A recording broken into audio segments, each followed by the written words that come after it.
What's going on, everyone? John here from The Real Talk, back again with another review, and that is for Joker, which was directed by Todd Phillips and stars Joaquin Phoenix.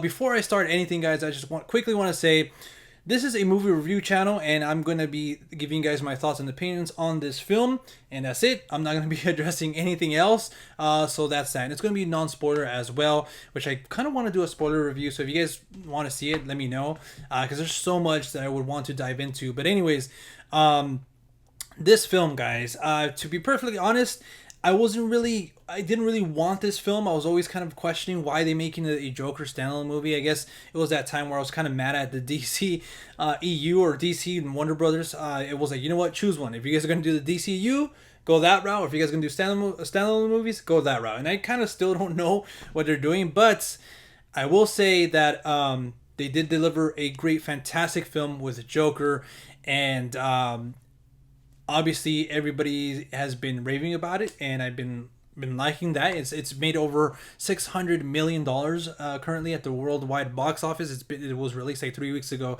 and I wanted to take my time to sink in with this movie. I wanted to see it again, but unfortunately I haven't had time with it to do so, to revisit the film. But I wanted to let it sink in and marinate to kind of give my full thoughts on it, at least for a movie like this. And real quickly, going back to why I was hesitant, I always liked Batman's one of my favorite superhero films. Superheroes, and Joker obviously is his arch nemesis. So I've been always fascinated with the character. I thought he was always a perfect villain, and I always love the fact that he doesn't really have an origin story. Like it's kind of, like he said, I believe it was in The Killing Joke. I could be completely wrong, but he said if I were to have a past, I would prefer it to be multiple choice.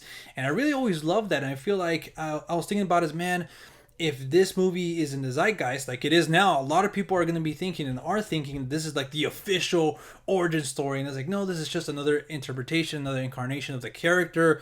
Joker, he's just kind of there and doesn't, I think Christopher Nolan nailed it. He, with that Joker, I'm not saying who's better, and I'm not going to get into that game. That's a whole nother video and topic.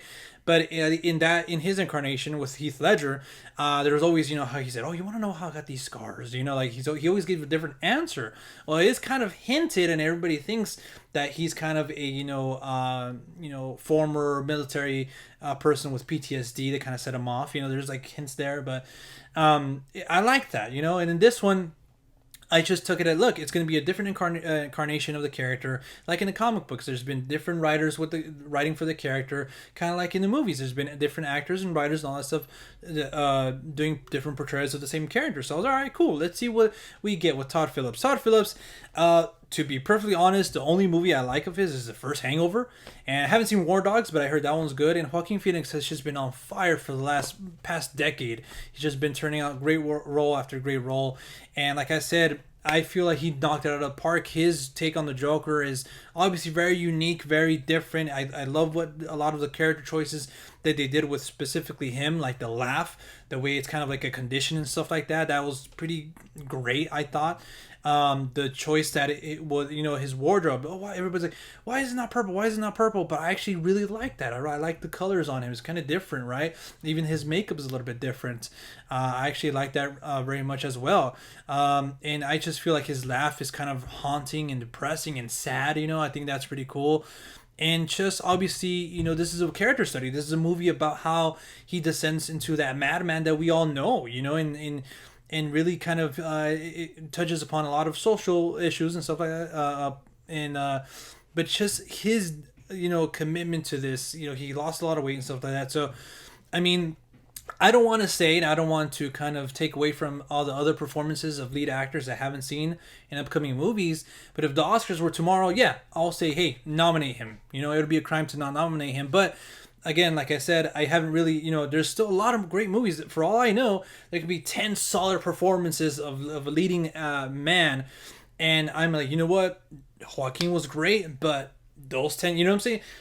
I mean, it could happen. It might not happen, but for right now, I don't want to say, hey, nominate him. Hey, if it's a crime if you don't. I mean, I can, like I said, if there were tomorrow, absolutely nominate him. But I feel like there's just a lot of stuff coming up down the pipeline. But nonetheless, he still did a fantastic performance, and I really love what he did with the character. And also just the world of Gotham. I love how gritty it feels. How it's kind of more modern. It would take place in the 80s, but it's a different take on the Gotham. It just feels like this character will come out of this city, you know, and everything going on and stuff like that. And the score, I'm not even going to be to try to pronounce her name, but she did a fantastic job. I believe she did the show for HBO, Chernobyl, and she's done some stuff too. She's been working a lot with Johansson as well. She just knocked it out of the park. That score is so hauntingly beautiful. I think it's kind of maybe its own character at some points. You know, it just complements the movie so well. And there's a lot of great shots in this. I wouldn't say it's like revolutionary cinematography, but I think it was shot well, and it looked very pretty in the big Dolby cinema. You know, sounded great too in that great sound system. Other than that, guys, I mean, I just like again, I love those movies that touch upon social issues, you know, social commentary, and this one does take a dive into that and kind of makes you ask a lot of questions and stuff like that. That's why I love Watchmen. That's why I love Fight Club, and this takes a lot of you know, not influences for that, but its own influences. But that's where I have my problem, my issue with this movie, and that's why I don't, you know, call it, you know, it's a game changer, or you know, it defies the genre or something like that. I won't say that, it does pave the way for other films to say, hey, you know, we can do character pieces, and I hope that DC continues on that path because they have such great characters.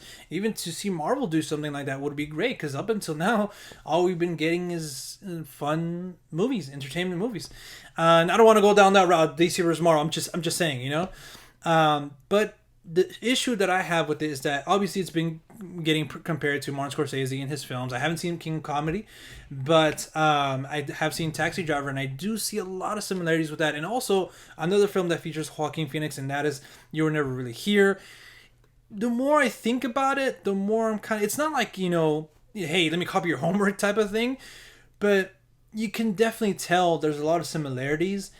And for me, that's what keeps it from being like a phenomenal movie. It's my 5th favorite film of the year, and I gave it a 4, and I think I give it a 4.5 out of 5 stars.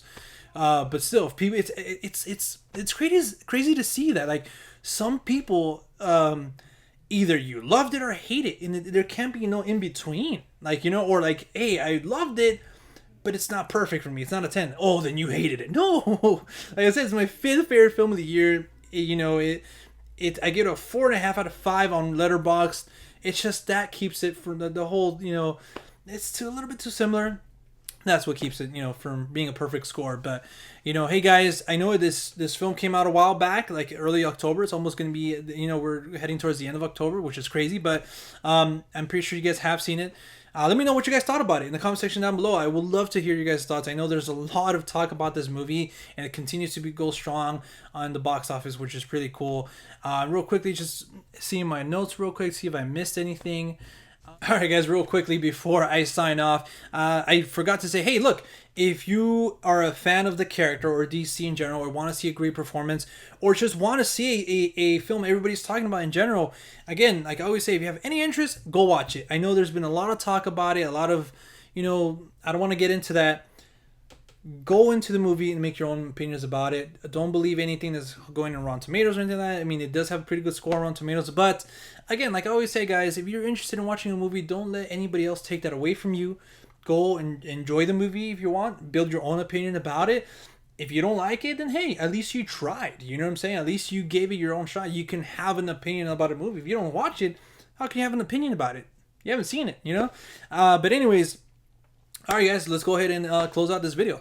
But anyways guys, if you guys want to follow us outside of YouTube, you guys can at The Real Talk, Talk with 2Ks on Instagram and Twitter, also on Letterboxd, again, just at The Real Talk. And until next time, we'll see you at the movies. Peace.